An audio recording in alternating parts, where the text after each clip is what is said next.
we'll start the program now. Yes, ma'am. Anupama, you can. Should I stop sharing? No, ma'am, no problem. Okay. Okay.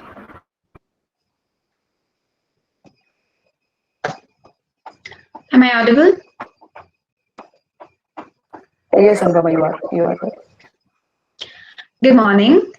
Welcome to the national webinar organized by the Department of English and IQAC, Prajyoti Niketan College, Pudukad. Before we begin, here are a few guidelines which the participants are requested to keep in mind for the smooth conduct of the webinar. Try to avoid introducing yourself in the chat box. All attendees have already registered, so that will be unnecessary. Try not to unmute yourself during the whole webinar to avoid lag. Kindly post your questions in the chat box and comment box in Google Meet and YouTube, respectively only. Mention your name and the organization along with the question. The time for Q&A section is limited to 15 minutes. The feedback form will be provided at the end of the webinar. I suppose all the guidelines are clear. We shall begin the program. Once again, I greet all the attendees. Prayer is hope. It is the dawn of life. It sows the seeds of happiness. Let us start the webinar with a soulful prayer. I call upon Parvati S for the prayer.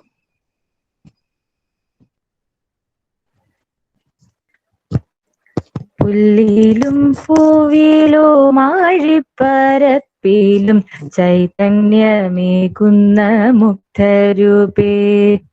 പുല്ലിലും പൂവിലും ആഴിപ്പരപ്പിലും ചൈതന്യമേകുന്ന മുക്തരൂപേ.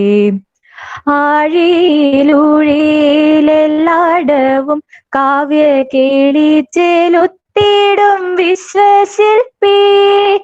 ആഴിയിലൂഴിയിലെല്ലാടവും Kavya കേളിച്ചേലുത്തിടും വിശ്വശില്പി.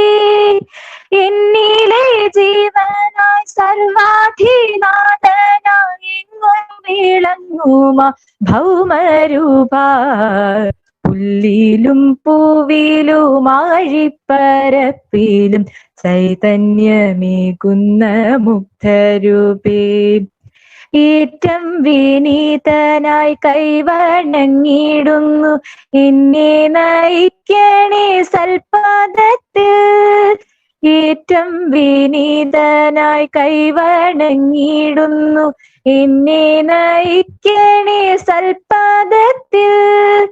ഞങ്ങൾ അറിയാതെ ചെയ്യുമ അപരാധമെല്ലാം അവിടുന്നു തീർത്തിടണേ. പുല്ലിലും പൂവിലും ആഴിപ്പരപ്പിലും ചൈതന്യമേകുന്ന മുക്തരൂപേ. പുല്ലിലും പൂവിലും ആഴിപ്പരപ്പിലും ചൈതന്യമേകുന്ന മുക്തരൂപേ. ചൈതന്യമേകുന്ന മുക്തരൂപേ. ചൈതന്യമേകുന്ന മുക്തരൂപേ.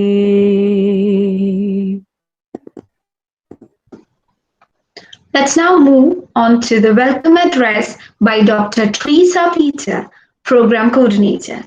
Ma'am, please. Thank you, Anupama. A warm good morning to one and all. Respected Principal Dr. Binupi Chako, Vice Principal Dr. Simi Verghese, Resource Person Ms.Sayujya, Assistant Professor, Stella College, Chennai, Dr. Mary Paul, Head of the Department, esteemed professors, scholars, and all the attendees from different parts of the country. This is the first of a series of webinars planned by the Department of English for the academic year 2021-22.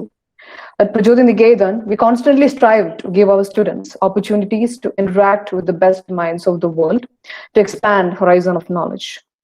It's indeed an honor to welcome you all to this program. First of all, I would like to welcome Dr. Binupi Chako, Principal, Prajyoti Niketan, to this gathering. Dr. Binupi Chako, with his dynamic personality, is an epitome of leadership. In his absence, I welcome sir to this webinar.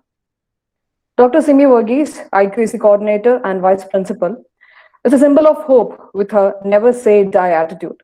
I take this opportunity to welcome ma'am to this program. Ms.Sayujya Shankar, resource person of the day, and assistant professor Stella Maris College, Chennai, is here to offer us new perspectives on this engaging genre fantasy fiction. On behalf of Department of English and Prajyoti Niketan family, I welcome ma'am to this program. Dr. Mary Paul, Head, Department of English, Prajyoti Niketan College, has always been a source of strength and inspiration to all of us. I take this opportunity to welcome ma'am to this webinar. Hearty welcome esteemed professors, scholars, and students from different institutes and also from Prajyoti Niketan College. Especially I welcome faculty and students of Department of English, Prajyoti Niketan, who made this event possible. Wish you all a fruitful and knowledgeable session. Thank you. Thank you, ma'am. For the presidential address, I would like to call upon our Vice Principal and IQAC Coordinator, Dr. Simi Verghese. Ma'am, please.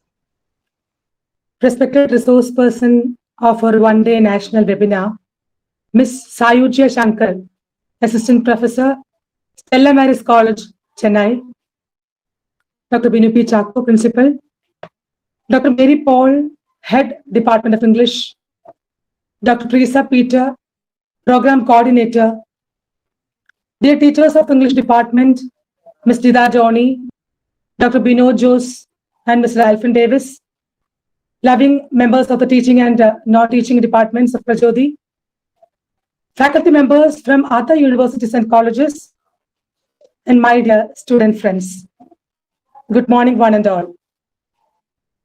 At the very outset, I would like to congratulate Dr. Mary Paul, Head of the Department of English, and Dr. Teresa Peter, Program Coordinator, and also other teachers of the English Department for beautifully organizing this one-day national webinar on Not All Those Who Wander Are Lost, a journey across fantasy.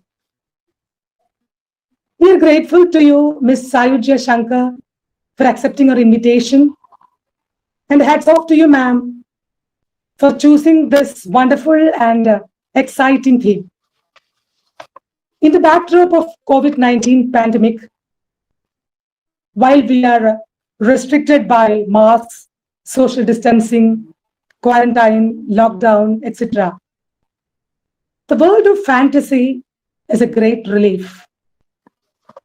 As we are locked and stifled in the four walls of our rooms, the only refuge is to delve deeper and deeper into the fantasy world.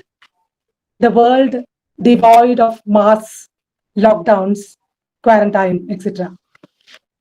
I'm very hopeful that the session by Ms. Sayujya Shankar will unshackle you and open the portals of a brave new world where we can dream about the unattainable, the impossible, and improbable things.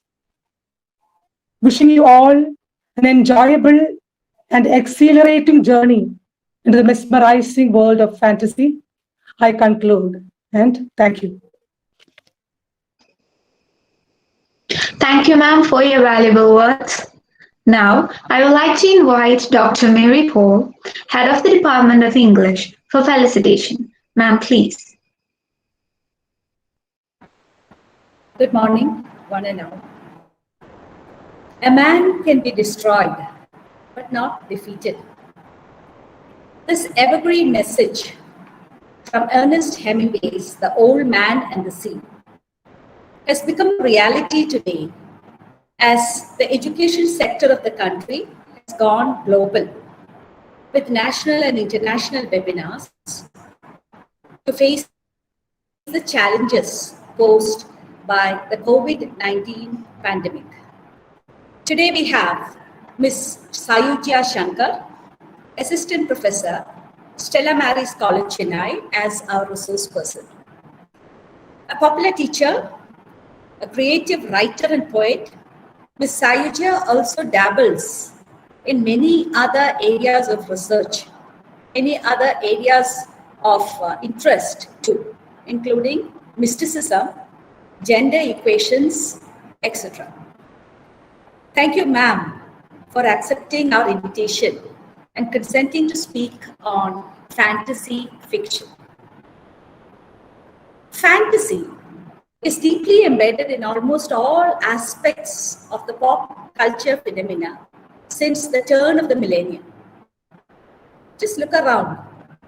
The Harry Potter series, Narnia series, The Lord of the Rings, Twilight series, The Hunger Games, A Game of Thrones, urban and paranormal characters. You name it, we have it. We have come a long way since the days of Tolkien to embrace many writers who had previously been marginalized.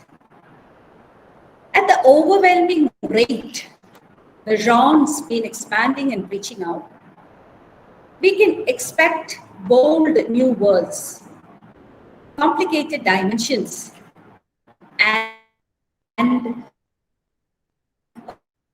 a wide array of characters in the future. Fantasy traditions of all countries will influence the world as fantasy blends into romances, mysteries, and thrillers. I hope all of you who have joined us today will have a feast. We all know that all the teachers are engaged in so many different activities. We have webinars all the time. We have valuation camps. We have all other things in the college. But anyway, I'm glad that so many people have been able to join us today. And I really hope that you all enjoy yourselves today. May I also take this opportunity to thank all the participants who have joined us from different parts of the country. I also wish to express my gratitude to our manager, Reverend Dr. Harshajan Parayatil, our principal, Dr. Binu P. Chakko, who have not been able to join us today as they are traveling on official assignments. I also express my deep gratitude to our beloved Vice Principal, Dr. Simi Verghese, the Program Coordinator, Ms. Teresa Peter, my dear colleagues, Ms. Cheetah Johnny, Dr. Binoj Jose, Mr. Alvin Davis, the technical team, especially Ms. Susmi Johnson, and all my beloved students. Special mention, Mr. Bulbul Polly, Ms. Bhavya, Ms. Anupama, and Ms. Vaishnavi. All of them have been on their toes during the last few days organizing this webinar. I wish you all a very pleasant day. Thank you.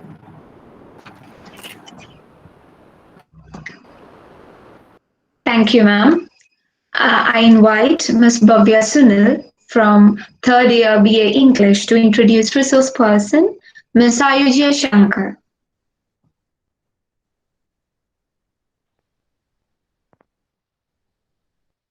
Respected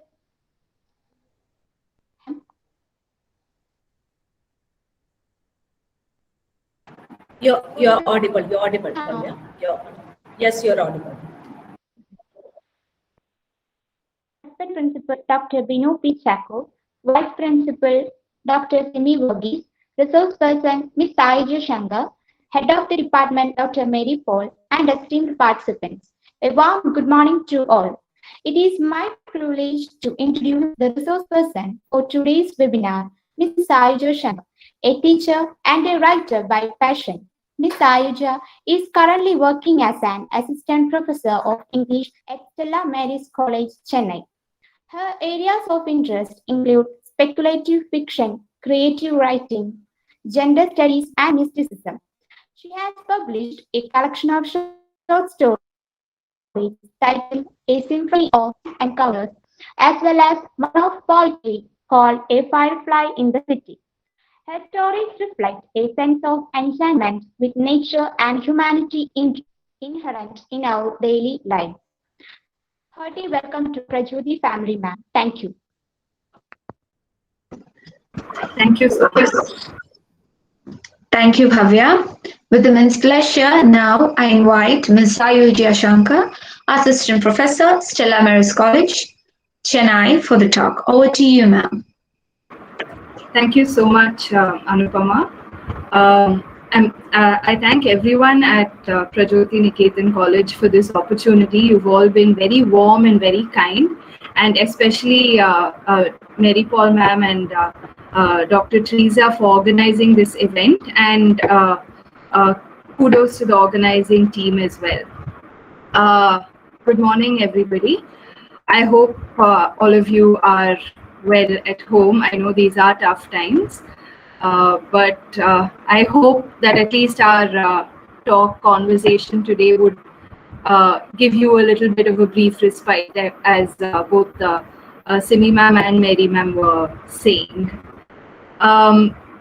So today, my topic, of course, was fantasy fiction.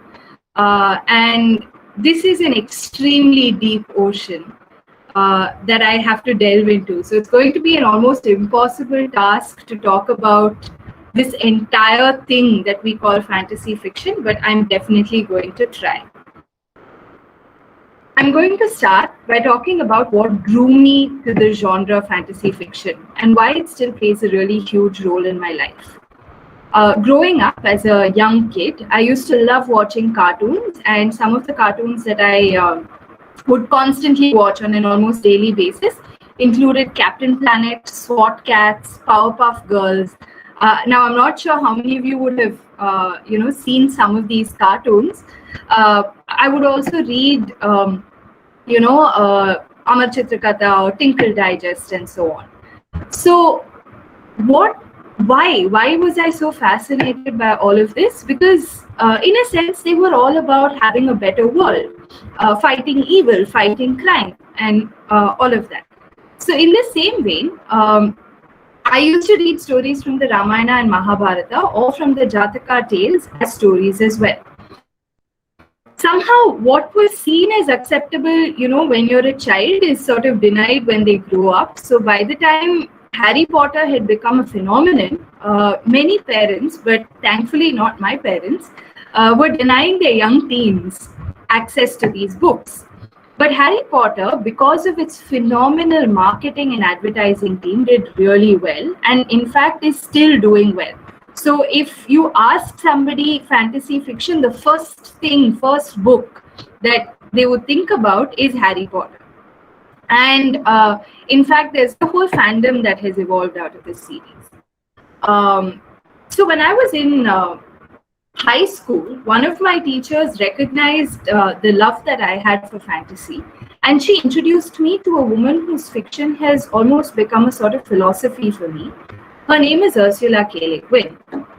She was an American writer of both fantasy and science fiction, and one of her most popular series, called the Earthsea series, was what my teacher had introduced me to. This was also around the same time that I'd started, reading Tolkien, and my Lord of the Rings journey had just begun. So why am I talking about all of this? This sort of history of, or this personal history that I have with fantasy. By just this very minute glimpse into my childhood, and this is just one person's childhood, I can see a melting pot of both forms and storylines that shape fantasy. Imagine a series like the Jataka tales.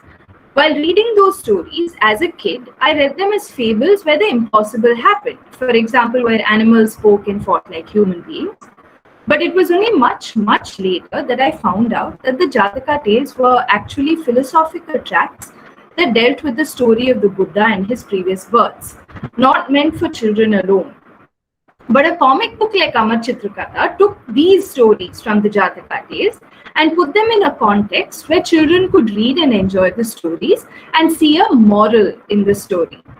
And of course, nobody actually saw the Jataka tales as fantasy fiction. So what is fantasy fiction really? In order to discuss this, we need to start by asking a few questions. Let's start with the understanding of fantasy fiction as a genre. Is there really something called a genre of fantasy fiction? Fantasy fiction takes on so many different forms. For instance, as I was just saying, they range from novels, cartoons, so Harry Potter or Captain Planet or Powerpuff Girls or Tom and Jerry, to films, TV shows, graphic novels, poems, fan fiction, fandoms, comic conventions, video games, and many, many more forms.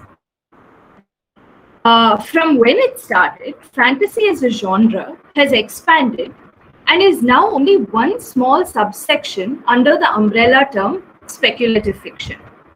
This allows us to distinguish fantasy fiction from science fiction, horror, steampunk, cyberpunk, utopian and dystopian fiction, apocalyptic fiction, magic realism, and so on and so forth. So you can see how now there are so many, strands under this umbrella term speculative fiction.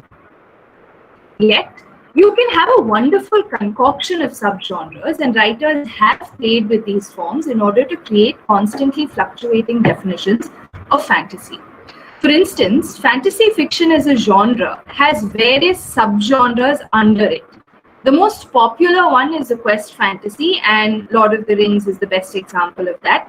But you also have retellings of myths, fairy tales, folk tales. So if you look here, there's this book which says The Girl in Red, and this is a retelling of the Little Red Riding Hood story. So you have magic realism and science fantasy, urban fantasy, epistolary fantasy. So entire fantasy stories written in the back and forth letter form, or if it's a little more modern, you'll have it as messages and all of that. So that format of fantasy also exists. You also have comic fantasy, alternative histories, children and young adult fantasy. So you have a distinction between fantasy for adults and fantasy for children. Paranormal romances. So ma'am was saying Twilight. So that is one of those very popular examples of a paranormal romance. Dark fantasy and so on. Because of this very fluid nature of fantasy fiction, the critic Brian Atterbury calls them fuzzy sets. And he borrows this term from the mathematical concept of sets which overlap each other. In this sense, fantasy is a very playful genre. Much like, if all of you have read, those of you from the literature background, if you've read of Derrida, you'll understand the sense of play that Derrida talks about. So pretty much in that sense. Now, this doesn't mean that it isn't a serious genre, but it does allow writers in the field to toy around with formulae, concepts, ideas, and identities. A good example of this can be seen in a movie like Black Panther.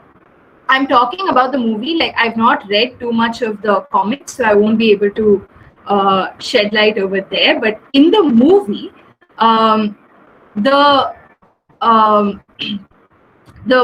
Black Panther follows a subgenre of Black literature, which is called Afrofuturism. So Afrofuturism is basically a combination of African myth and folklore, as well as advanced science and technology. So if you've seen the movie Black Panther, you'll see like a lot of attire, accessories, all of these things have elements of myth in it. And like even they, they have spears and so on. But when they, press the spears, you have this sort of shield that comes out. So it's a combination of your myth and folklore as well as science and technology. Now, would we consider this science fiction or would we consider it fantasy? So we can say that this is a very blurred boundary. For another example that I would like to give is from this writer that I was talking about earlier, Ursula Keligwin. She wrote a science fiction novel called The Left Hand of Darkness.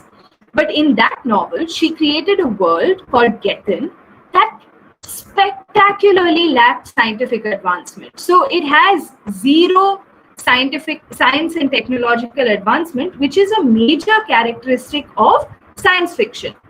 But her novel is a science fiction novel. So I mean, that's a very interesting play with the genre itself. Among the various religions in that world, in Gethin, is one called Handara, which is a tradition that owes a lot to Taoist philosophy. And Keligwin was influenced by Taoism quite a bit. So historically, if you read science fiction novels, you'll notice that such philosophical and religious reflections are often absent in science fiction. Think about novels like H.G. Wells' The Time Machine, or the popular one, The Hitchhiker's Guide to the Galaxy by Douglas Adams. Or for those of you who prefer watching TV shows, a series like Doctor Who. None of these have this element of, that Keligwin had brought into her science fiction. So the left hand of darkness science fiction or fantasy?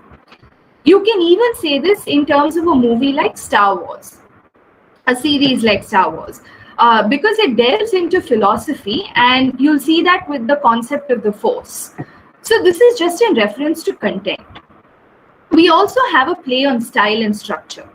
Once again, Star Wars, the series begins with the crawl a long time ago in a galaxy far, far away.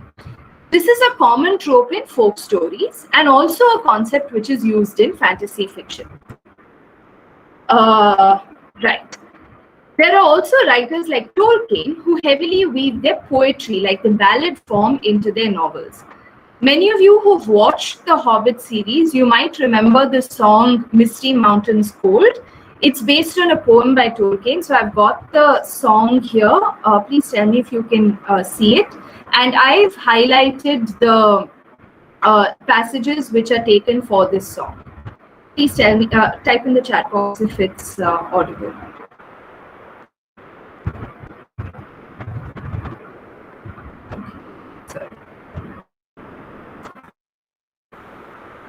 Could someone just tell me if it's audible? Because if I switch tabs, it stops playing.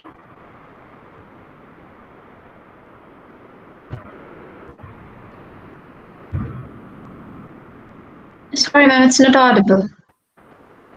We can hear some sounds, ma'am. But Yeah. The song will start the words. It will start soon.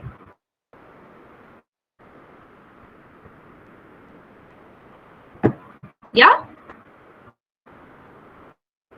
No, ma'am, it's not audible.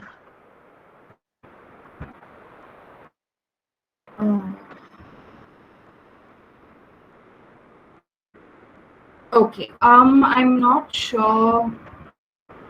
Just one second. Maybe I'll share the link.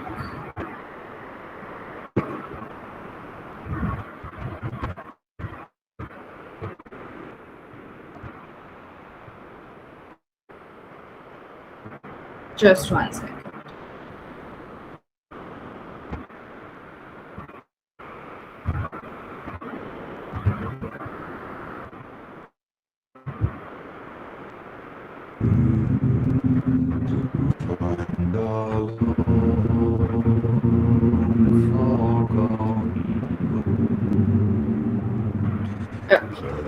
I'll just play it again from here.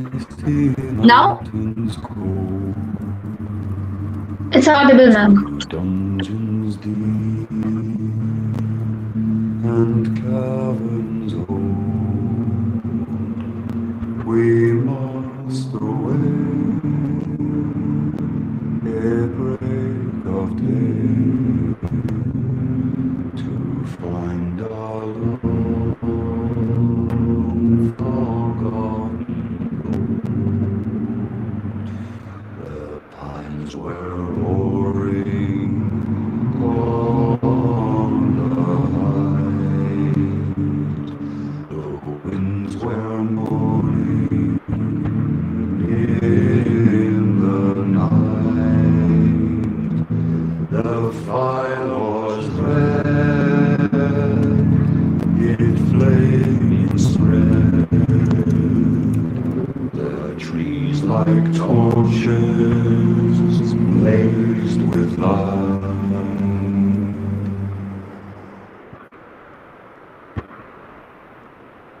Right. So this song is basically from Tolkien's work.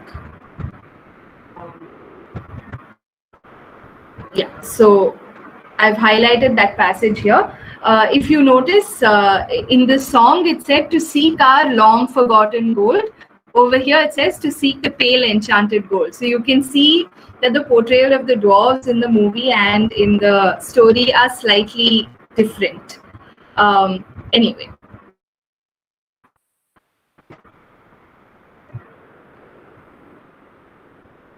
Okay. Right.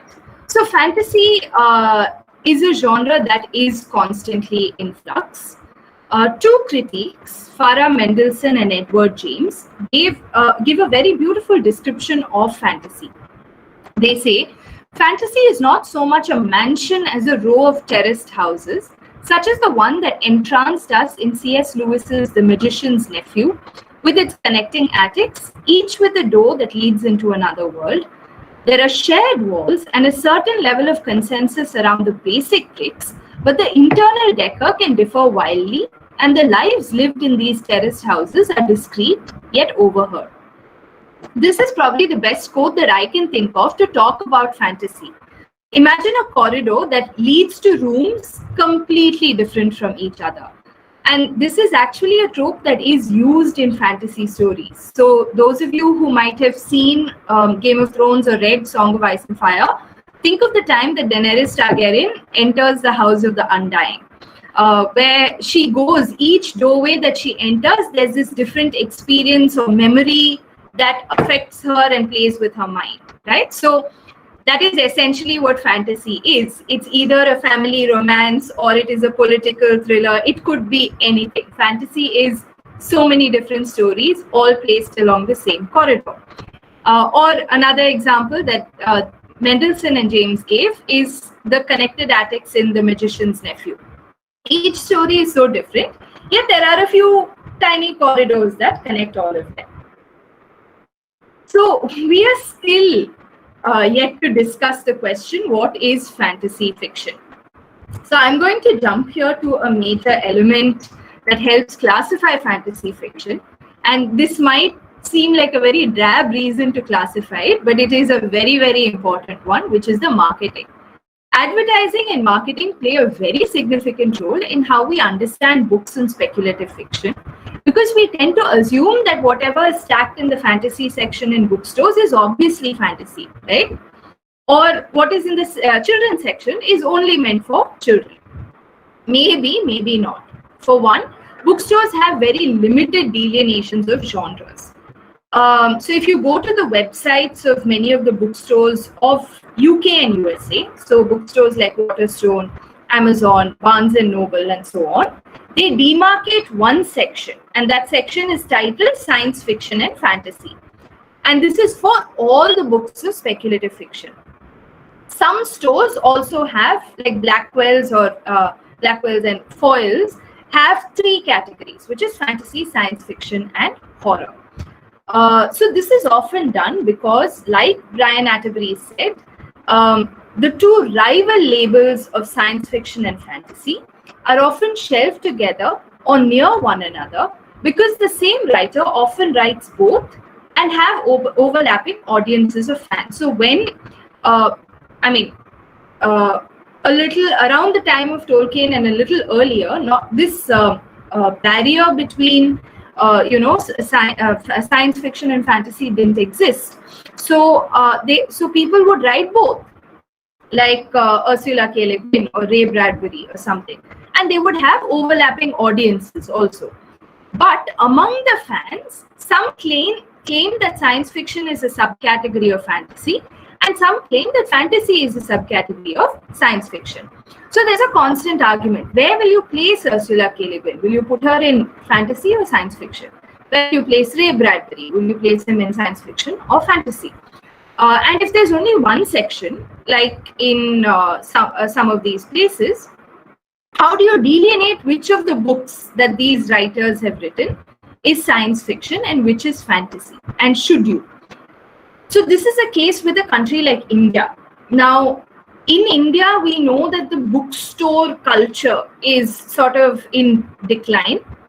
And many stores sort of branch out into sales beyond books. They don't limit only to selling books. They also sell stationery or, accessories, other products. But shops that are known for their books, like Higginbotham's, Odyssey, Crossword, Landmark, and others, have only one section, if at all, called fantasy fiction. They don't have science fiction and fantasy, or science fiction separately, fantasy separately, or horror separately. It's just called fantasy fiction. And definitely, none of them have the subgenres under this overarching genre. So these categories are problematic. For instance, in all these stores, the children's section is different from the fantasy section or the science fiction section. So in the children's section, and this is in a store I'd actually gone to, they placed the Lord of the Rings trilogy over there. So Lord of the Rings is definitely not, something that is advertised as being pitched for kids. So though kids might read Lord of the Rings, and though adults do read children's fiction, it's like a very complex scenario. But in the bookstore, the fact that they placed Lord of the Rings in the children's section was actually a little absurd. Right. So what I'm trying to say is that we can't truly define the genre of fantasy based on the marketing or advertising, or based on how books are categorized in bookstores. And I've only been talking about books. I've not even touched upon movies, graphic novels, and the others. So in our bookstores, also stacked amidst the fantasy section, are reinterpretations of mythical texts by writers such as Amish Tripathi or Ashok Bankar. Now, these are all borrowed plot lines from stories of gods and goddesses like the Ramayana, Mahabharata, or the Shiva Purana. I personally won't put these books under the fantasy fiction section at all, but this begs us to discuss the genre of fantasy in Indian fiction, cinema, and TV shows. For instance, Indian cinema is rife with the impossible. Think of any of your favorite heroes movies where they jump off a cliff and they survive, or they drive an auto like they are a Formula 1 racer. Now, in the scope of that movie, it is absolutely impossible, right? And obviously, the most common one, the hero beating up so many villains with one hand, like he'll push his hand up and all the villains will fall outwards. So all of this is very fantastic. It's not possible, okay, but it's still a very prominent trope in Indian cinema, however realistic it might be. And then, of course, you have movies like Bahubali. So is Bahubali fantasy, right? Because it fits most of the aspects of fantasy. Or Chota Bheem, or if you have any film with an iconic superhero trait. And what about Shaktiman? So all of these are different ways in which we can start thinking about fantasy. So if there is a doubt whether fantasy or the fantastic exists in a country like India, go to all of these really amazing representations of the fantastic. All right. Now, one more thing I'd like to touch upon before moving away from bookstores. I had mentioned this right at the beginning, which is that when I was reading Jataka Tales, I read it as a comic. So, will we talk of the Jataka Tales as fantasy fiction?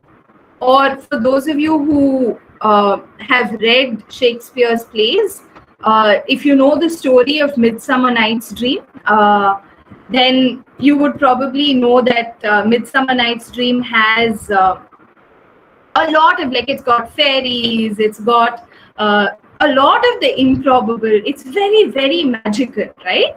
Or for those of you who might have seen Midsummer Night's Dream being put up in a movie like Dead Poets Society, okay, you'll notice that it's very, very fantastic. Is that fantasy? Will we consider Shakespeare a fantasy playwright? What about Beowulf or the Mahabharata and the Ramayana or the Iliad and the Odyssey? So basically any epic narrative. Are these fantasy fiction? Are these fantasy stories? Very often, works such as these, which were written before the 19th century, have many elements of the fantastic in them, but they won't be placed under the section of fantasy or science fiction. In fact, they will be placed under a very unique category called classics. This is because by the 19th century, which is the time of the Enlightenment period, when people were beginning to become conscious that they were writing stories about the impossible, that is, when they were becoming conscious of fantasy as a genre, they drew all their sources and inspiration from various myths, fables, oral stories, folk stories, fairy tales, epics, legends, and so on. And bookstores divide myths, all of these, myths, fables, folk stories, fairy tales, all of that from fantasy, and they place them in a different section. So a lot of the tropes that we have available to us as fantasy today comes from these age-old genres that have spoken about the impossible. So all these things like gnomes, dragons, dwarves, elves, all of these come from folk tales, from various parts of the like Nordic myth and so on. For instance, another thing is that when critiques, so writers such as Joseph Campbell and Vladimir Propp. So Joseph Campbell wrote this book called The Hero with a Thousand Faces, and Vladimir Propp wrote a book called Morphology of the Folktale. And both of these people wrote about myth and folk tales, respectively. But their analyses have been used to analyze and discuss fantasy fiction. So there are so many similarities between myth, folk tales, and fantasy. So this is why the critic Brian Atterbury, and I think I'm mentioning him for the third time or something, he calls speculative fiction a field of fuzzy sets. I really love this definition because it doesn't define anything, basically. Right? So speculative fiction, not just fantasy, but all of it, is a field of fuzzy sets. Categories defined not by a clear boundary or any defining characteristic, but by a resemblance to a single core example or group of examples.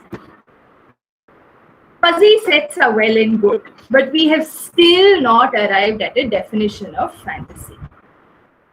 Broadly, fantasy is equated with the impossible, that which cannot occur in our real world.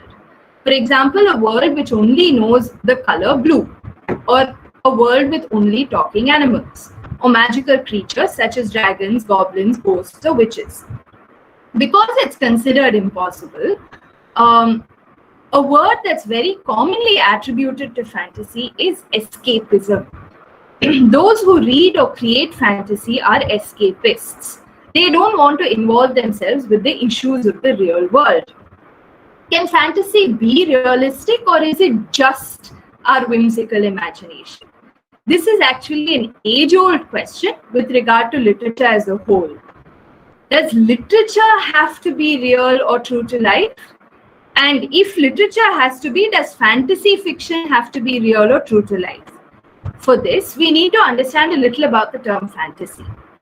So fantasy has varied definitions, and they take on both positive and negative connotations.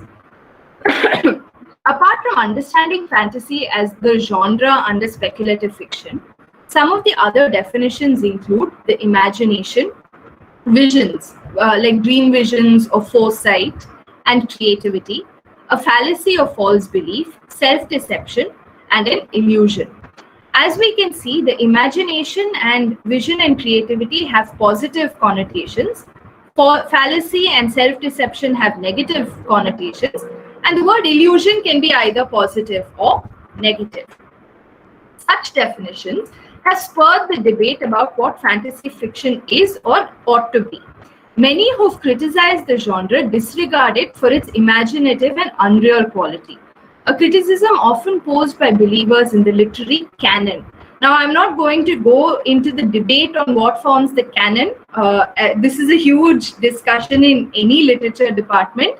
But it is a dubious line, and it's often defined only by academic spaces, right? So only the absolutely impossible to understand is called the canon, and there is a huge debate about what the canon is and what popular culture is. And this is something that it's a criticism that people say about fantasy fiction. It isn't the canon, basically. Now, around the 3rd century BCE, two very popular Greek philosophers, Plato and Aristotle, noted that the most important element in literature is mimesis, or a true depiction of reality. Imagination and the unreal and the whimsical were brushed off as insignificant, inconsequential, or escapist. Many critics of the genre also assumed that all fantasy fiction falls under the dismissible realm of children's literature, which was obviously considered unimportant and escapist. I don't obviously believe in this, but this is the predominant literary or academic belief that was associated with these genres. We have to also state here that children's literature definitely does have the depth and complexity that literature that's pitched for adults has. So this is Plato and Aristotle's mimesis. Traveling from the Aristotelian and Platonic traditions and skipping a lot of history, we reach the late 1600s and early 1700s, which is the Age of Enlightenment. Many significant things happened around this time. Remember that it was around the early 1700s that the novel came into being. And one of the first, of course, was Defoe's Robinson Crusoe, published in 1719. And these defined how, novels were supposed to be. Like, what should a novel be was defined in the early 1700s. The novel, when it became popular, was often promoted as a form that was meant for a mass audience and not just a small elite circle. Around this time, and the key word there is promoted, okay, because obviously the mass population is not necessarily a literate population, and that has to be kept in mind. Around this time, due to the European expansion and colonization of various countries across the globe, there was a demand to record in a so-called objective manner the various sites perceived in these new and strange lands. And we know how objective they were. By this time, the printing press had also become a phenomenon, and mass recording and publications were also a possibility. Because of all of these reasons, the novel was considered a form of writing that encapsulated the sentiment of the age. And I use the word sentiment here ironically, because that sentiment of the age was rationality and objectivity. And because the age of reason harked back to the Greek and Latin ancients, what they saw as the classics, the age was also called the neoclassical age. So obviously around this time, Plato and Aristotle's mimesis gained great credibility once again. So we can see that multiple things have come together here. The belief in rationality and objectivity, harking back to the classics, the rise of the novel as a form of readership. Another very apparent aspect of this age, therefore, is that fantasy could not have thrived. And if you've read Robinson Crusoe or one of the others, you'll know that the story is supposed to be very realistic and it's supposed to be grounded in reality. Like Robinson Crusoe is basically like a record of what happens on a day-to-day basis, right? So it's as realistic as it can get. But imagine this, stories have been told for ages and ages since time immemorial, using metaphors and using the impossible. Suddenly, there's this one small period in time where that was condemned by the literati of the period. Suddenly, there's no space for ghosts and monsters, giants and dwarves, goblins and elves. So there had to be a turn. So this turn comes, with this turn, we come to the Romantic Age. And this is one of my favorite ages, and also to one of my favorite poets and critiques, which is Samuel Taylor Coleridge. Apart from Coleridge's amazing poetry, he also wrote a criticism of the writers who had come before him. As a romantic poet, and like many poets and writers during his time, he criticized the Age of Reason for its emphasis on rationality and objectivity. he coined the very popular phrase, the willing suspension of disbelief, which is basically the intentional movement away from a critical and logical analysis while examining something that is unreal or impossible in reality. So don't question the existence of fairies in a fairyland. Enjoy the story nevertheless. Coleridge's own poem, The Rime of the Ancient Mariner, is a good example of this. So I will play The Rime of the Ancient Mariner, just a small bit of it for you to get the feel of the poem. And this is a reading by Richard Burton, I think. Just one second.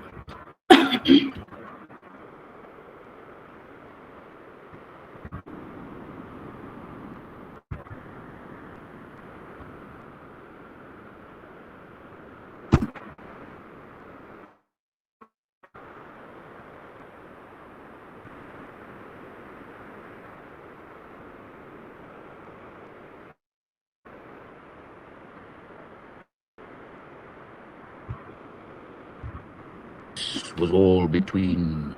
The ice was here, the ice was there, the ice was all around. It cracked and growled and roared and howled like noises in a swound. At length did cross an albatross. Thorough the fog it came, as if it had been a crystal. Elliptic in nature. So the way the world functions is slightly different from our Earth. In order to face these seasons, people get together into small bands or communities and they try to wait out the destruction. The series, in fact, stretches across epic lengths of time. So Jemison speaks of the world through geological timescales, and this doesn't often happen. Like even Tolkien speaks of the time of the Silmarillion and the time of the Lord of the Rings, and there are references back and forth. But Jemison actually traces the way the earth moves, the way the people change, the way the landscape changes, all of it. So much more in depth. Okay, so she speaks of the world through geological time scales, describing the transformation that takes place on the stillness across great lengths of time. The series, therefore, is eco-critical in nature, conscious of the destruction caused by humanity and its impacts not just over the next few years, but millennia into the future. Amongst the characters that populate this earth are orogenes, who gain magical power from the depths of the earth. That is, they have some sort of connection to the land. An orogene is not treated as an equal, not even as a human, and orogeny, which is the sort of magical power that they have, is considered illegal. They are feared, but they are also tortured. So when an orogene is identified, they're taken to a place called the fulcrum, where they undergo a strenuous training program, which later allows them to stabilize earthquakes. So that is essentially the kind of thing that they can do. Now, all of this is basically stuff that is mentioned right at the beginning of the story. So it's not, it's not something that you realize much later. The protagonist of the series is a woman of color and an orogene called Nasun, and she has to hide her orogeny for obvious reasons. So Jemison also provides us with a stark critique of discrimination in the form of humans versus orogenes. In an article called Changing the Lore, Tammy Oller states that high fantasy is still dominated by worlds reimagined from European history, worlds where birthright and nobility and hero quests dominate. So predominantly, you will see that the protagonist is a hero going on a quest, and that hero is predominantly male. I mean, there are obviously exceptions, but predominantly this has been the case, and very often the hero is white. When people of color appear in these worlds, they're often exoticized or demonized, or worse yet, part of some dark-skinned savage horde that white protagonists have to defeat. Okay, and think about Bahubali as a good example for this. With the Broken Earth series, Jemison is writing back to the genre, constructing a truly multiracial world and moving the marginalized to the center of it. This story is also about loss and trauma. So we spoke about eco-criticism, we spoke about race, gender, definitely, but this story is also about loss and trauma. The Broken Earth, which is the first book in the trilogy, begins with the death of Nasun's son. That's because her husband finds out that the little boy who can't control his orogeny does something. So the husband finds out about his orogeny. And set amidst the apocalyptic climate on the stillness is also the story of disability and how some characters who end up turning partially to stone cope with their physical loss. I'm not going to go into details about how it happens, who it happens to, and so on, but they actually try to understand the way their bodies have been redefined through their disability. And it's not, it's treated in a very humane way. But in the novel. The series is also about the very personal lived reality of a mother who searches for her daughter and her hopes to find her. It's about a child who lacks emotional support and has to try to learn her strengths even while she is hiding her orogeny. And through all of this, Jemison is discussing issues of mental health, physical, health, the struggles of coping with great loss and suffering. Her writing is wrought with the anguish and yearning for kindness towards one another, for a world healed of the pain caused due to human ambition or greed. Jemison writes a compelling narrative of sensitivity and kindness to the earth and to humankind in general, while she maneuvers through the complex relationships of family, lovers, friends, and those who are not quite friends. Another author who I really love is a man named Terry Pratchett. Pratchett created a world called the Disc World, which is basically a giant plate sitting on top of 4 elephants who stand on top of a giant turtle floating across space. This world, though so absurdly fantastic, is still a parallel to the world of Earth, our real world. So it's a world populated by witches, wizards, giants, dwarves, werewolves, and many, many more fascinating characters. Through his novels, he questions various forms of authority. What I do like about his works are that, and there are so many of them, I think the Discworld series proper has about 41 books, so I won't go into detail over there. But he doesn't quest for an idyllic world. So his story is very rooted in the politics and dynamics of human beings. So he understands that there are going to be thieves and crooks, but basically he says the thieves that we should be catching are not the pickpockets, because the pickpockets very often do it out of a necessity, but rather the political crooks, the ones who manage to cheat the masses. One of the characters who handles such political crime is a man who starts out as a beat cop. One of these police officers who have to do the rounds on the road, and he becomes a commander of the police force in the popular city in the series called Ankh-Morpork. And this man is called Sam Vimes. Okay, think about it. This is a police officer. Police officers often don't have this kind of power. But in the story, Sam Vimes is able to handle this kind of political crime. So Sam Vimes, and this is the man to the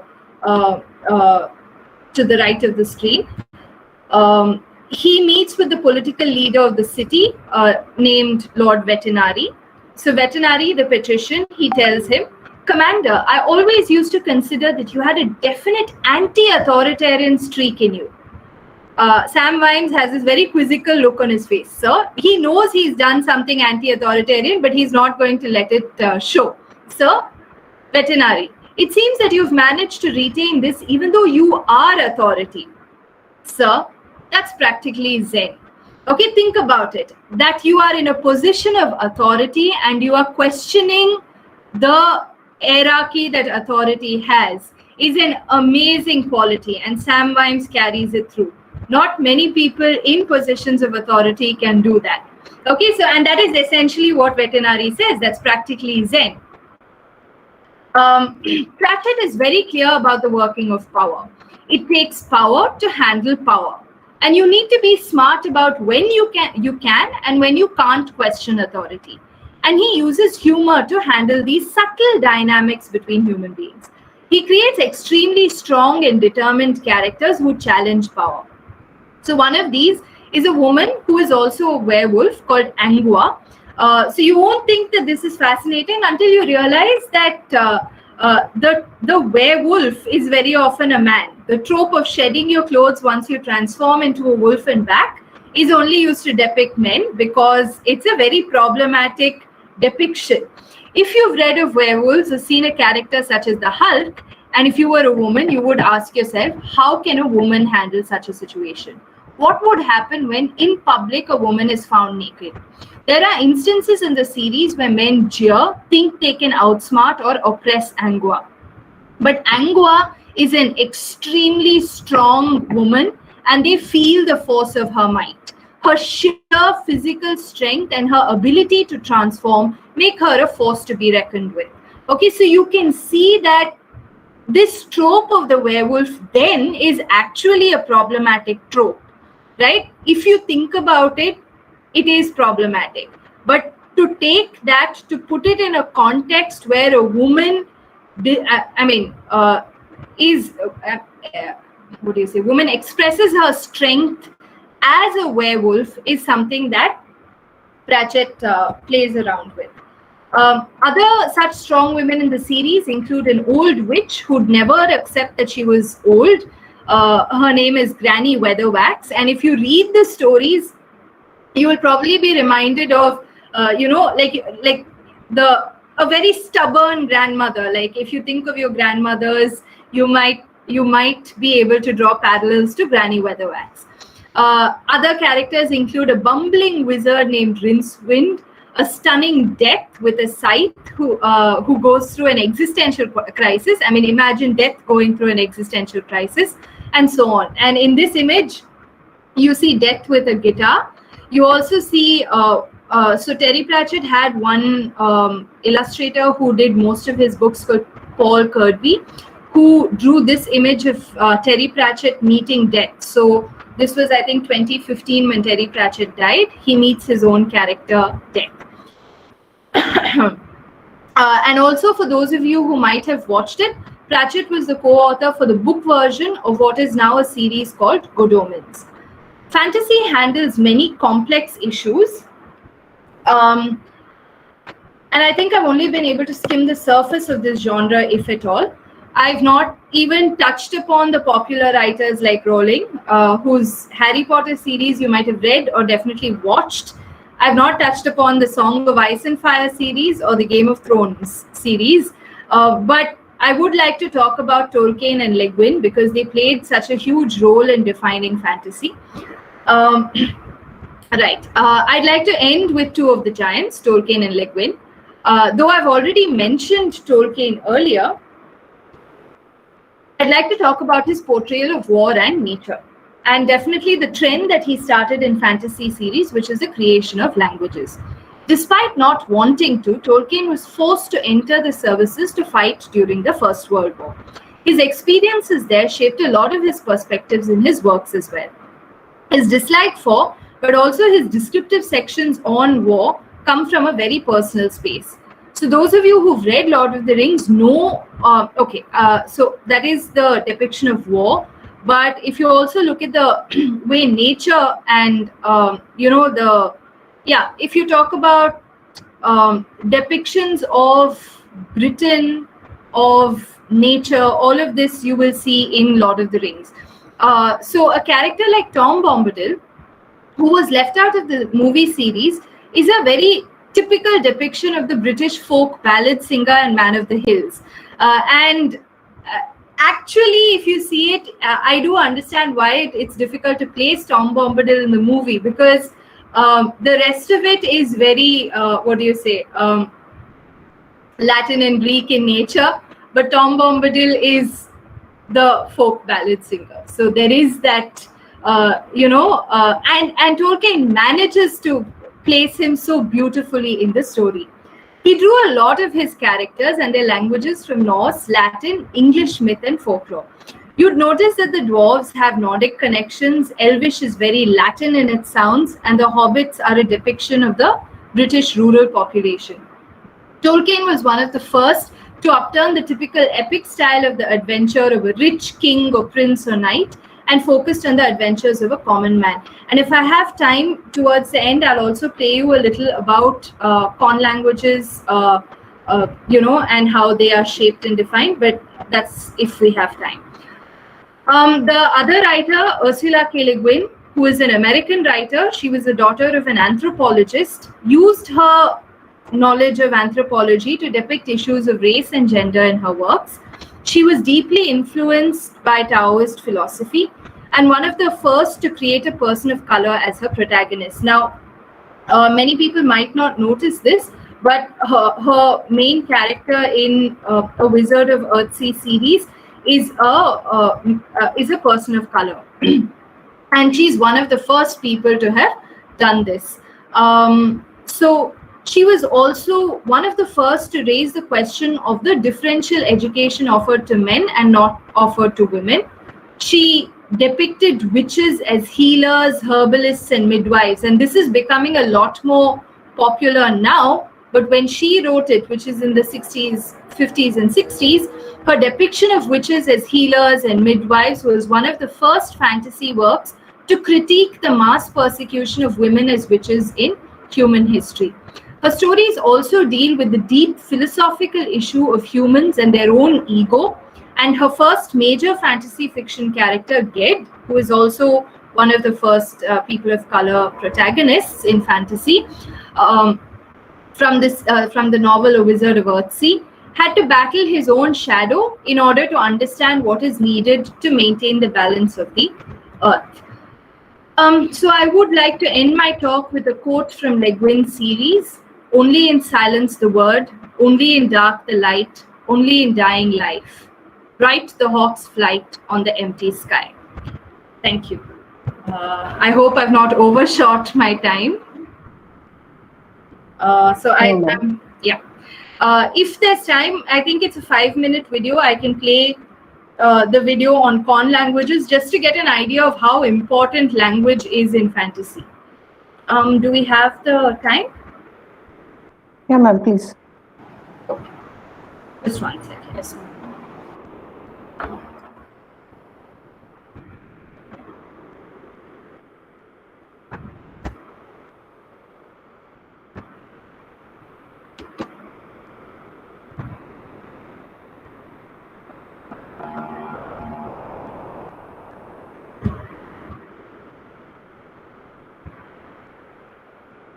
Whatever the day brings.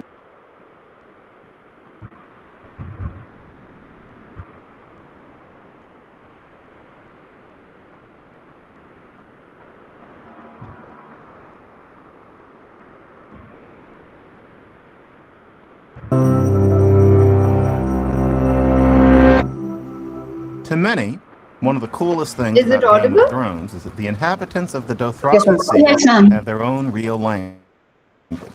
And Dothraki came hot on the heels of the real language that the Na'vi speak in Avatar, which surely the Na'vi needed when the Klingons in Star Trek have had their own whole language since 1979.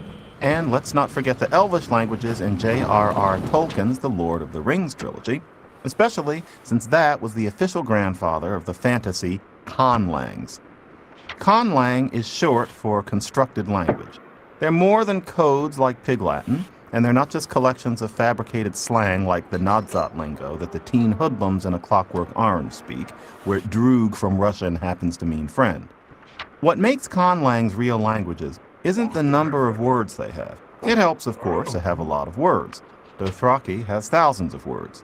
Na'vi started with 1,500 words. Fans on websites have steadily created more. But we can see the difference between vocabulary alone and what makes a real language from a look at how Tolkien put together grand old Elvish, a conlang with several thousand words. After all, you could memorize 5,000 words of Russian and still be barely able to construct a sentence. A 4-year-old would talk rings around you. That's because you have to know how to put the words together. That is, a real language has grammar. Elvish does. In English, to make a verb past, you add an ed. Wash, washed. In Elvish, wash is alu, and washed is alunet. Real languages also change over time. There's no such thing as a language that's the same today as it was 1,000 years ago. As people speak, they drift into new habits, shed old ones, make mistakes, and get creative. Today, one says, "Give us today our daily bread." In Old English, they said, "Urnagadechwam likenhlaf sulaus todag." Things change in conlangs, too. Tolkien charted out ancient and newer versions of Elvish. When the first elves awoke at Quivinen, in their new language, the word for people was Quendi. But in the language of one of the groups that moved away, Teleri,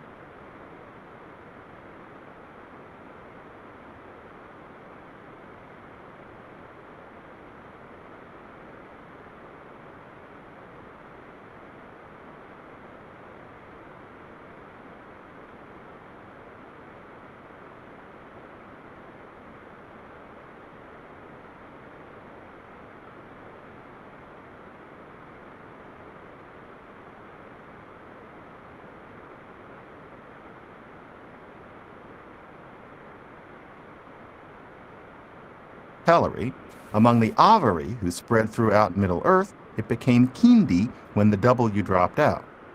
The Elvish varieties Tolkien fleshed out the most are Quenya and Sindarin, and their words are different in the same way French and Spanish are. Quenya has souk for drink, Sindarin has sog. And as you know, real languages are messy. That's because they change, and change has a way of working against order, just like in a living room or on a bookshelf. Real languages are never perfectly logical. That's why Tolkien made sure that Elvish had plenty of exceptions. Lots of verbs are conjugated in ways you just have to know. Take even the word know. In the past, it's new, which isn't explained by any of the rules in English. Oh well. In Elvish, no is ista, but new is sinte. Oh well. The truth is, though, that Elvish is more a sketch for a real language than a whole one. For Tolkien, Elvish was a hobby rather than an attempt to create something people could actually speak. Much of the Elvish the characters in the Lord of the Rings movies speak has been made up since Tolkien by dedicated fans of Elvish based on guesses as to what Tolkien would have constructed. That's the best we can do for Elvish because there are no actual elves around to speak it for us. But the modern conlangs go further.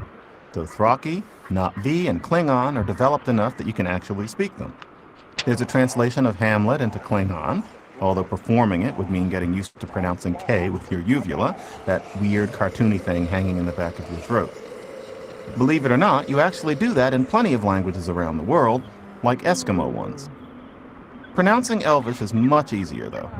So, let's take our leave for now from this introduction to conlangs in Elvish and the other three conlangs discussed with a heartfelt quad conlangual valedictory. Anamarie, Hajas, Natvis Kiyavane, Apla, and goodbye.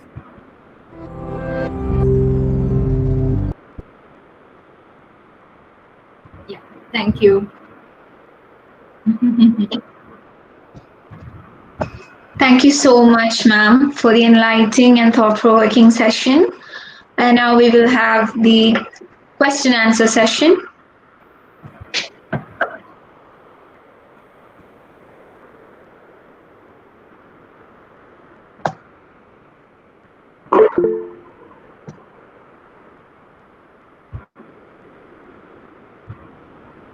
Yeah, Shubha?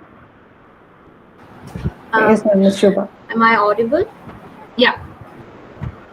Thank you to Prajyoti College for organizing such a wonderful session with Sayujya ma'am. And I don't think this is a question, it's just a thought that I was, going through and listening to your wonderful presentation. So, as you said, the meaning of fantasy itself is a kind of, the definition itself is very elusive. And I feel especially sci-fi fiction or fantasy plus sci-fi together, I think what makes the fantasy gets changed over time. For example, in all these space colonization books and movies, in Arthur C. Clarke's books.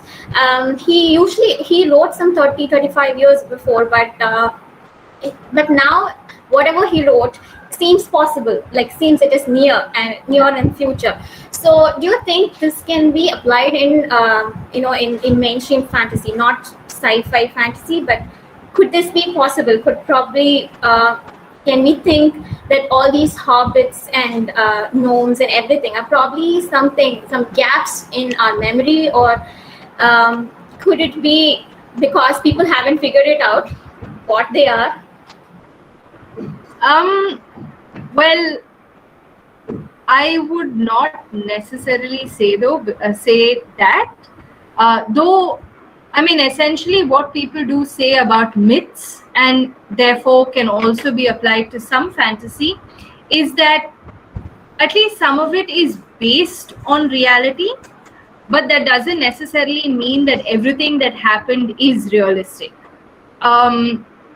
So, for example, you might say that human evolution, through the evolutionary phase, there might have been people who are much taller, or so you might say that giants existed, but that doesn't necessarily mean that everything else is something that happened. So maybe partially, and also that's the other thing, right? Like a lot of the elements of fantastic are drawn on natural phenomena that might not have been explained, but that might have been, like, metaphors might have been used to depict it. So like a thunder god is very often used to talk about, say, extreme thunder or lightning and so on. But that a thunder god existed, probably not. So maybe based on reality, but I wouldn't say that it is a gap in memory. Okay.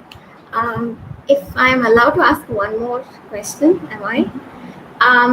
So I heard when I was talking about Harry Potter series with my friend, I was so shocked that they were not allowed to read Harry Potter because she said that their family is a very religiously orthodox family. So does religion and politics play a major role in categorizing fantasy in the mainstream literature? It's interesting because C.S. Lewis was,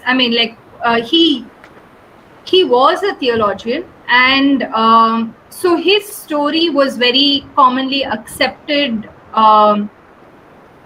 as almost philosophical. So Narnia was a much more accepted series than Lord of the Rings, and Tolkien, even though Tolkien has a lot of biblical references in Lord of the Rings, was not so popularly perceived. So it depends on the series and it depends on the writer, but I don't think that predominantly plays a role in whether fantasy is considered, canon or not. I think it's got to do with the way it evolved, and I didn't touch upon it for lack of time, but it was pulp fiction, basically, predominantly popular fiction. So I think that is one of the reasons. Yeah, thank you so much. There's a question in the chat box. The language of fantasy differs from the language of literature in general. How can this language be acquired? So if you're talking about it in terms of language as we saw in the video here, like a constructed language, then you would probably have to understand the language, the structure of that particular language, and there are people who do this in depth. There are people for whom this is a profession. But if you're talking about the language of fantasy in terms of the kind of structures that are used, in the story, I'm not sure if that is your question. I would think that is very similar to the language of literature as well. But if you'd like to clarify your question, maybe we can discuss it further. Okay, thank you. Okay. Mimesis cannot reach the moon. Imagination had to reach first to pay way for rockets. Okay. Chandrakanta. Is Pratchett's world inspired by Hindu cosmology? He takes his inspiration from many things, but yes, also Hindu cosmology. For the description of the world, like the plate, the elephants, and the turtle, and all of that. But he does draw inspiration from many other philosophies as well.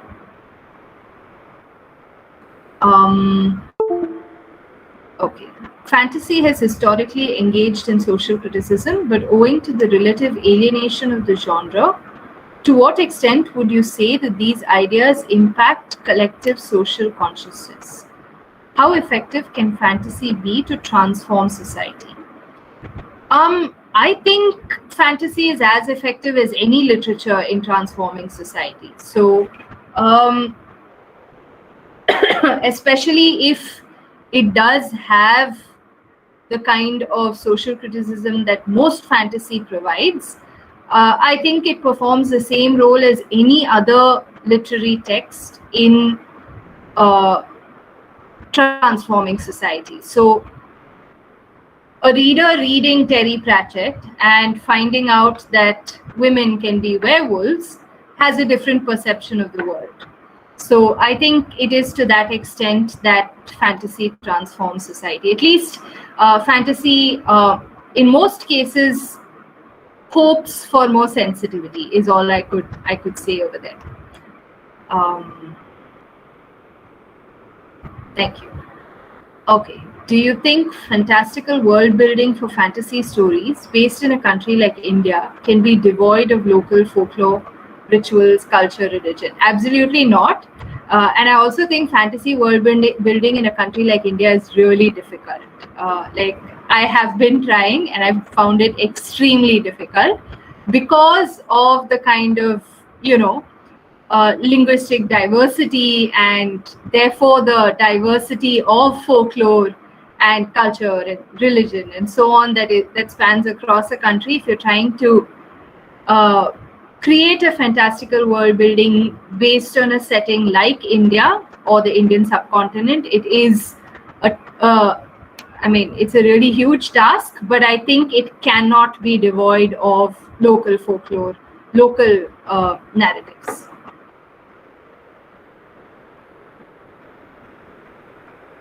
Yeah. Do you think there are differences between the fantasies created by children and adults?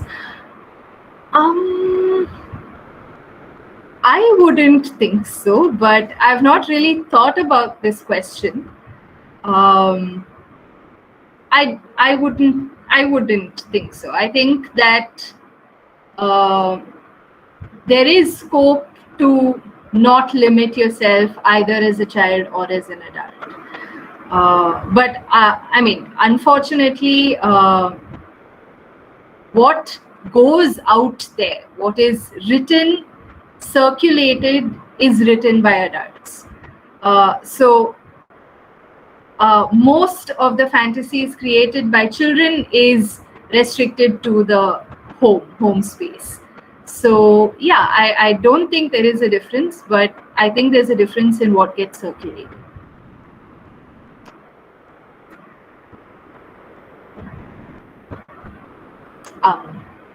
I don't know if I've answered your question. How can we promote fantasy? Oh, that's a very loaded question, I think. But since we are from literature departments, I think including more fantasy in, and I wouldn't just say fantasy here, I would say any speculative fiction, including it in curriculum is a good way to promote it. To say that it is not different from any literature, any other literature, is I think a good way to promote fantasy from our individual spaces. But I think, also more access is something we can hope for. I don't know enough about fantasy in regional languages. So having those kind of discussions, all of that will also help, definitely. Yeah. Like when we think of fantasy, we automatically think of fantasy fiction in English, but that's not the case. There are a lot of regional I mean, I don't know enough about regional writing in fantasy. I do know that in India, there are a lot of people who either write or create movies on science fiction. But fantasy is something that I would like to find out about. So if you can, if you do have any suggestions, please do let me know. Mary ma'am asks, can fantasy fiction be therapeutic? It has been to me. And I guess it depends on who reads what and what appeals to whom. But for me personally, fantasy has been very therapeutic. Because I think it comes from a sort of sense of idealism that can be found in fantasy fiction. But yeah, I think it can be.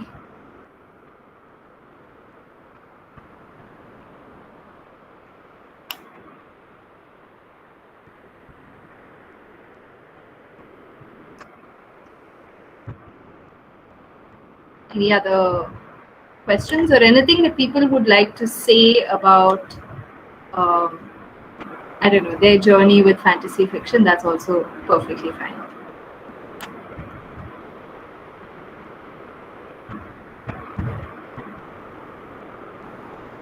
Are there any other questions? If not, can we wind up the session?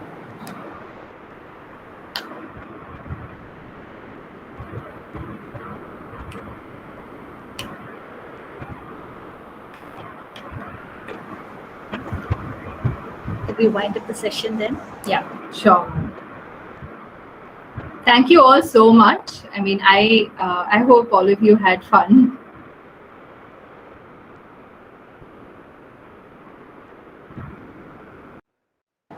Ms. Trisa? Once again, thank you, ma'am. For vote of thanks, I would like to call upon Ms. Vaishnavi of 2nd B English. Am I audible? Yes, Vaishnavi, you are. Okay. Respected Principal, Dr. Binupi Chako, Vice Principal, Dr. Simi Varghese, Speaker of the Day, Ms.Sayujya Shankar, Head of the Department, Dr. Mary Paul, and esteemed participants of this webinar. I deem it a great honor to propose a vote of thanks on this occasion. On behalf of the English Department, I express my sincere gratitude to the distinguished speaker of this webinar, Ms. Sayujya Shankar ma'am, for the engaging presentation and lively interaction. It is my sincere belief that henceforth we'll be able to appreciate the role of imagination and fancy in making our lives worth living. I would like to express my heartfelt gratitude to Dr. Binupi Chako for giving unconditional support and wise guidance for the organization of this webinar, as well as for the other activities of this department. And I would like to thank Dr. Simi Varghese ma'am, our beloved Vice Principal and IQAC Coordinator, for her tireless coordinating efforts involved in this planning and execution of this webinar. And words won't be enough to thank Dr. Mary Paul ma'am, Head of the Department of English, who has taken the initiative to explore the possibilities of online platforms to conduct webinars on diverse topics. Thank you, ma'am. I would like to thank Dr. Teresa Peter for drawing up the plans for this webinar from the beginning to the end and making it a reality. I would also like to thank Ms. Susmi Johnson of the IT team for facilitating the YouTube channel and its streaming of the webinar.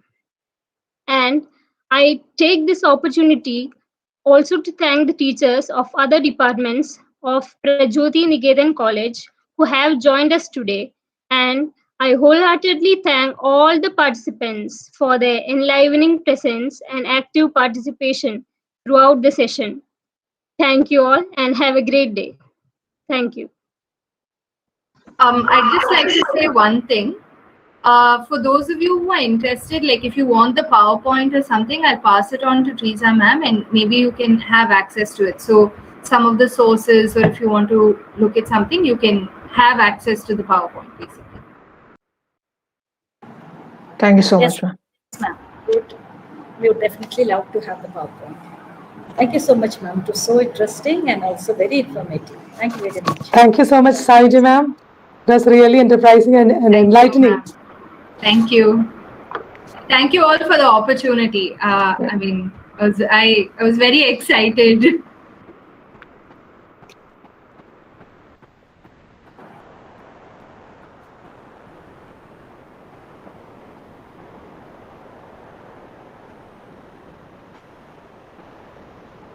The feedback form has been filled. Please fill the feedback form.